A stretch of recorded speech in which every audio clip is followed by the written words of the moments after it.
ஏதாவது பரவாயில்ல. இங்க பாருங்க, அடுத்து ஏதோ ஒரு இங்கிலீஷ் சேனல்ல மேட்ரிஸ் ஏதோ போட்டிருக்கு. அவங்களும் அப்படிதான். திமுக 122ல இருந்து 132, அதிமுக 87ல இருந்து 110, தாவேகா 10ல இருந்து 12, பிறன் போட்டு 0 to 6ன்னு போட்டாங்க.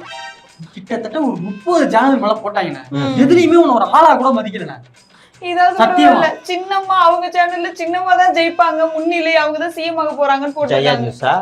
அப்படியே போட்டிருக்காங்களா? ஆமா. அவன் டைப் பண்ணும் போது சிரிச்சிருப்பானே அவன் அந்த எடிட்டர். என்ன அந்த அம்மா பிரஸ் மீட் கொடுக்கும் போதே சிரிக்கல, நான் தான் ஜெயிப்பேன்னு சொல்லி பேசிட்டு இருக்காங்க. எப்படி என்ன கான்பிடென்ட்? ஜெயலலிதா உயிரோட இருக்கு நினைச்சிட்டாங்களோ? இருந்தாலும் என் சின்னாத்தாக்கு பெரிய எல்லாத்தையும் இவ்வளவு காசு வாங்கி உருட்டுனியே, அதுல நீ ஒரு சொந்த சேனல் ஆரம்பிச்சிருந்தா ஒரு பேருக்காவது நீ வருவ முன்னிலைன்ட்டு நீ நிக்கிறது போறது உட்காரதெல்லாம் லைவ் எடுத்து போட்டிருப்போம்ல நாங்க. அப்ப என்ன இன்ஸ்டாகிராம்ல 4 கோடி பேர் ஃபாலோ பண்றானே, எவ்வளவு அன்ஃபாலோ பண்ணிட்டானா? அதுதான் எல்லாருமே பண்ணுவாங்கண்ணே.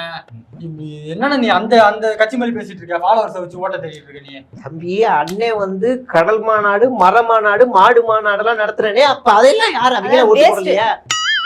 எல்லாம் நடத்துறேன். அந்த சங்கி பையன் கூட எதுக்கு நம்ம சகாசம் வச்ச? என்னத்துக்கு வச்ச? போயிட்டு அந்த படத்துக்கு முட்டு கொடுக்குறாரு போயிட்டு. பரமசிவன் பாத்திமா நல்லா இருக்கும் படம். கேவலாத வேலை தானே. இங்க கிறிஸ்துவர கேவலமா பேசுற, அந்த பக்கம் முஸ்லீமே கேவலமா பேசுற, அப்புறம் அங்க போய் அம்மா ஓட்டு போடுங்க நிக்கிற. எப்படி போடுவாங்க? ஏன்னா நீ வேற ஒன்னும் கவலை இல்ல தம்பி. இப்போ 0 ஆயிட்டோன்னு வச்சுக்கைய, கமலஹாசன் வந்தாரு, என் வாழ்க்கையை முடிச்சாரு, என் தம்பி வந்தாரு, ஒடுக்கப்பட்ட இனம் அப்படி இப்படின்னு உருட்டிடுவேன். ஒடுக்கப்பட்ட இனம், பாதிக்கப்பட்ட இனம் அப்படின்னு பேசிடுவேன். எனக்கு கவலை இல்லை தம்பி. நம்ம எதையாவது ஒரு தீவகையை வாங்கிட்டு போயிடுவோம். அதுலயே போட்டி அந்த நித்தியானந்தாவா என்ன?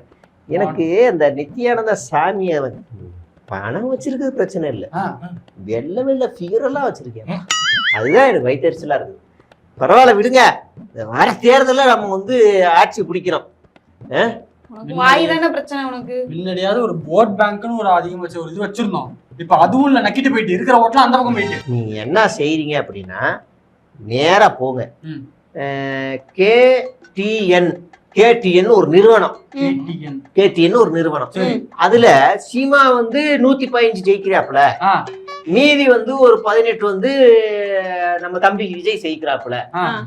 திமுக அதிமுக திராவிடத்தை வந்து மக்கள் வெறுத்துட்டாங்க, அதனால ஓட்டே போடல அப்படின்னு ஒரு கருத்து கணிப்பு வெளியிட்டு இன்னைக்கு நீங்க போட்டு பப்ளிஷ் பண்ணி விடுங்க. பப்ளிஷ் நீ நம்புவாங்கடா பைத்தியக்கார பையல. என் கூட இருக்க பாரு, நான் இப்படி கையை தூட்டினாலே கை தட்டுறதுக்கு இன்னும் 10 பேரை கூட வச்சிருக்கேன்.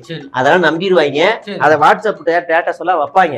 இந்த என்னது நான் என்ன கேடிஎன் அதை வந்து நீங்க போட்டு விடுங்க, நம்ம ஜெயிக்கிறோம். அவரு கேப்பாரா?